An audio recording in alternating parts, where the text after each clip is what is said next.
use granules, food granules in the spring, and then you only have to sprinkle them out. Do you know if you can get any cruelty free?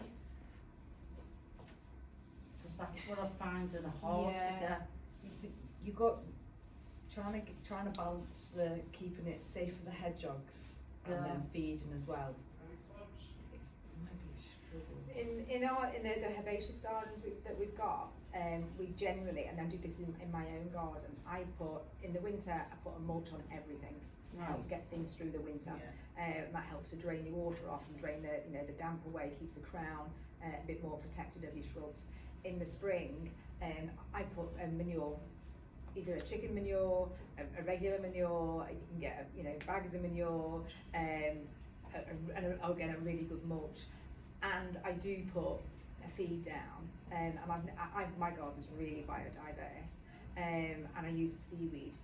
But once things start coming up, that's it. Yeah, I might throw more I mulch. normally stop with the feed once things are. You can overdo it Yeah. with your feeding, and I've learned quite a lot this year because we've been experimenting a lot with dahlias, and so I've read a lot more about fertilising plants. And if you've over fertilised, what you'll get is actually some of our chrysanthemums that we've got a little bit too excited about fertilising this year, you'll end up with I've got some of the chrysanthemums about 5 foot tall, and so what it does, it's putting on too much green growth, and you're not getting the flower buds. So you can overdo that side of things. You can go to if they're established plants, completely different. But if you were growing food, it's doing it at the right time as well, because if you go too early and you start fertilising a lot of the vegetable plants, if you fertilise them too early, they actually get fertiliser burn, and they really dislike it, and then it'll kill them off. So it's timing is quite key, but that's more if you're doing things from seed.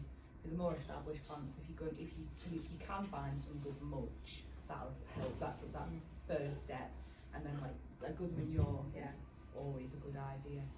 The alstromerias, they basically, we put manure down in spring, and they had some seaweed fertiliser probably every two weeks in the summer for about 2 months. That's it. Yeah, and with the veg side, we put the manure down before we plant anything out.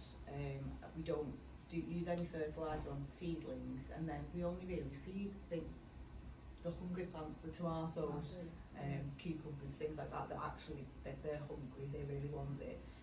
Most of the others, like anything that's a brassica or anything, we don't tend to use anything on those, because the manure that we put in the springtime is normally enough to keep it going.